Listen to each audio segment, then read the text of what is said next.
Hey guys, MCU Collector here with another figure review, and next up is the Hasbro Marvel Legends series Iron Man Wave 1 Ursa Major Build-A-Figure. Here we have the Vault Guardsman, and this thing looks pretty cool. It's got a nice metallic green, a couple of different shades of green in there, and looks really cool in package. But there's one thing that is confusing me a little bit. So doing a little bit of research into the Guardsman. So yes, this figure can be an army builder, and I guess Vault Guardsman makes it an army builder figure. However, there is a specific Guardsman that is a villain, which I think came first before the Vault Guardsman, but you guys can correct me down in the comments below. I tried looking up a couple of different things. So there was a couple things going. I know the Guardsman did make an appearance in the Iron Man, the animated series. I watched that when I was a kid. I wasn't super into it like I was X-Men and Spider-Man or even Batman, the animated series. But I know, but I have seen a little bit of it. I just really can't remember. But he did make an appearance in the animated show. Looking at the side artwork of Vault Guardsman, looks very cool there. And you could see, because it is a suit of armor, that's why, you know, Hasbro definitely went with the metallic sheen to it. So kind of like, you know, the modular Iron Man, how people would want yellow. It's supposed to represent a gold, so it's very metallic colors. So they really did the same thing with the Guardsman, and I really like it. We get an Iron Man logo up at the top there because it is an Iron Man related character specifically. Back of the package, the artwork looks awesome for Vault Guardsman. The bio reads, with armor equipped with repulsor rays, high carbon steel alloy mesh, and radiation shielding, Vault Guardsman sets his sights on the complete destruction of Iron Man. So the figure represents a villain form, but the fact that it says Vault Guardsman leads me to think it's the team that actually guards the vault.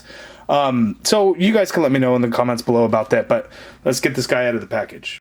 Okay, and here is the Vault Guardsman figure out of the package, and he is a pretty good one, but he's fairly basic. There's really not a whole lot going on with him, just a whole lot of metallic, and with that metallic comes a lot of marbleization throughout the figure. Now, the marbleization is not something that bothers me, but I know there are some folks out there that do not like the way it looks, and in some cases it can look really bad. Most of the time it doesn't bother me so much. You know, when we're talking about metallic armor, it's going to have kind of that shine to it, and I kind of just chalk it up to that. Because that's kind of how it looks, in my opinion. But I mean, you guys, a lot of people feel a little bit differently about it. So looking at his accessories, so first he comes with the Ursa Major Build-A-Figure arm. This is the left arm. You can see it is massive and looking really good, except that that hinge on the hand is kind of poking out. It looks a little funky. It looks a little weird on the inside too, but we'll take a look at Ursa Major all together at the end of this wave. But there is the Vault Guardsman, looking pretty good. The other accessories that he comes with this like futuristic laser pistol looking thing. Now, this is not the first time we've seen it. We've seen this a couple of times. I'm trying to think of which figures used it in the past. I'm trying to think if this is the same one that came with Chameleon, or might be the one that came with Yonrog, I think. But you can see there, I actually like that they made it black in color, because usually it's a gray color that they do it, but they did it in black plastic this time, so it looks a little bit more realistic type, I guess, but just looks good in the black. And then in terms of hands, he has interchangeable hands. Out of the package, he actually has the open holding hands, so he can hold that weapon. And then he comes with the fists, and I just dropped one so I can't get the other one, but he has two open hands. So now, let's take a look at Vault Guardsman. Okay, so here's a close-up look at the Vault Guardsman head sculpt, and that looks really good. You just got white for the eye lenses there, and you can see, looks pretty good. Now, the helmet portion of the head, I guess it's technically all a helmet since it's all an armor suit, but this darker green portion, not the super metallic green of the face portion, this is a separate piece that's glued onto the headpiece. So with that, you can actually see this front portion, the nose guard portion, you can see is a little bit rubberized, and you can kind of pull it out. It's not glued on down there in the front, but it's on there tight enough that you can't really see through it, and it doesn't become a problem. But I would imagine there could be some at times that could get a little warped around and stuff, so I would be extra cautious and careful there. But yeah, looks really good. We get a little bit of paint, so here on the biceps, we get a little bit of a darker metallic green stripe painted on. Goes around on both sides. And then here, like a glove type portion for the armor, it's a little bit of a darker green here on the forearm.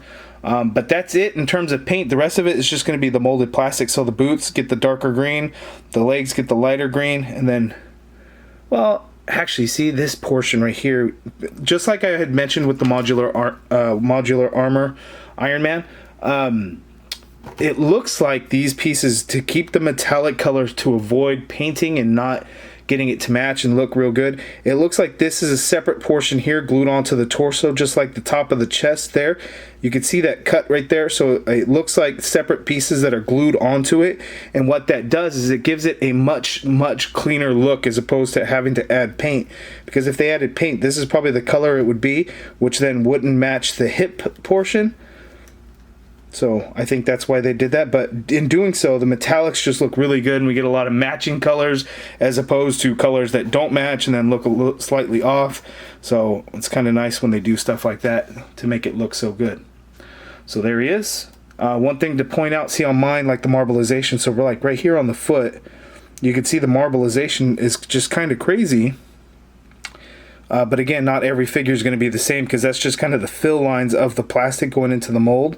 So every figure is really going to be different on how the marbleization looks. I just wanted to show you guys that some of the marbleization gets pretty crazy in some spots. You know, it may not be on everyone's, but on mine, it's kind of crazy. So there he is. Now let's zoom out for his articulation.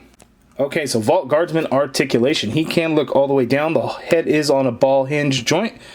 He can look up that much, like so. And moving it up, the back of the helmet hits the back of the collar, and then because of that, the face mask, like I had showed you, kind of popped out a little bit, but you can just kind of push it in and it'll kind of stay in place. So it's not so much an issue. Full swivel, of course. Not a whole lot of pivot going on there in the head. Arms, you can get the shoulder to go out straight out like so and get a full rotation in there. Upper bicep swivel, as you can see, we get double jointed elbows, and these do have pins, so they are not like new arms or anything, so you can get that much bend there. Let's try to see if I can get that upper one, and then that's the most we can get on that elbow. Wrists swivel, and they do hinge, standard horizontal hinge. We have an ab crunch, so we can crunch forward only that much, not a whole lot at all. He can go back a little bit. We have a waist swivel there. Legs go out that far apart. He can kick forward that far, which is actually really good. Upper thigh cut there, double jointed knee, and these are old knees, so there are pins in the legs, but you get that much bend. You do get a boot swivel in there. Foot hinges all the way down. Little tiny bit of hinge up, ankle pivot, peg holes at the bottom of the feet. So decent articulation. Torso is a little bit lacking, but not terrible. I mean, it's a guy in a suit of armor. He's probably not going to be super agile and move around and bend over like crazy, so I think it works well enough. Okay, here is the Vault Guardsman next to the modular Iron Man, and there is just so much metallic goodness right here in these two, and they look really good together. They are just about the same height. It's like I'm looking at the two figures, and it looks like Vault Guardsman's taller, but then I look at my viewfinder, it looks like Iron Man might be a little bit taller, but they are just about the same height. As you can see there, it just kind of depends. Like Vault Guardsman, his legs are a little bit further apart, so he might be just a tad bit taller than Iron Man, but they look really good. So I did a little bit more research also. What you could do is, yes, this is an army builder figure, so you can do several of them. The team of them is actually good. In the cartoon, Tony fought them because he thought the armor was based off of his designs, but they weren't. In the comics, they had two brothers. You had Kevin that died. He kind of went crazy because of some malfunction with the suit that made him go crazy. And then his brother took it over, and he kind of went through the same thing, but Tony Stark kind of helped him out, and he became good. So that's why it's a superhero slash supervillain army builder if you wanted to go that route. So it's a little bit versatile, actually, which is actually pretty cool. Okay, and here are the four figures in the wave that I have reviewed so far. The Hologram Iron Man, Vault Guardsman, Modular Iron Man, and Riri Williams Ironheart. And they all look really good together. It's actually such a really good wave. I know it's a whole lot of Iron Man and Iron Man related characters. You know, Darkstar is kind of a different one thrown in there. Ultron really isn't an Iron Man villain. It's more of an Avengers villain, not created by Tony Stark like in the MCU, but by Hank Pym. So it is a metal, I think, is kind of how they add that along. And I think the general MCU fans probably think in the comics Tony Stark created him, but we know that that is not actually the case. But so he kind of fits in the wave, kind of not. We needed that Ultron anyway. It would have been nice in the villains wave, but having him here is still really cool. So a solid wave for sure. I was trying to get a picture together. You know, I got to do something for the thumbnail and stuff. So I put the laser gun in his hand. One thing that is a problem, he does not come with trigger fingers on his open holding hand. So as you can see there, that's a little bit of a problem. Now we also get the metallic plastic, so a lot of marbleization going on in there. And what that does is it makes it very, very, very soft plastic for like his hands. Very, very soft, so you can fit things in there easily. But then another problem is because there's no trigger finger, he doesn't get a trigger on there, and then because of that, the gun doesn't go further down on his hand, so it sits in his hand kind of funky and it won't sit straight. So that's how he holds it, which is kind of dumb because he can't really hold it straight out. So you can adjust it a little bit, but as you can see, he's not really holding on to it too well. So that's just kind of weird. It was just poor hand choice that they went with that. So we should have gotten trigger hands, but, you know, big miss there. Okay, and there is my review of the Vault Guardsman. A very good figure, but it is kind of a basic figure with not a whole lot going on for it. A lot of character that people aren't going to recognize, kind of like myself. I just don't remember the animated series of such a long time ago, and Spider-Man, X-Men were my favorites. And I think I even did watch a little bit of the Fantastic Four, but again, it was all about Spider-Man and X-Men and Batman for me back then. But it is a solid release. The metallic looks absolutely awesome. The green, the dark green, the light green look really, really good together. Weapon choice and accessories choice is what is weird. We should have gotten trigger hands.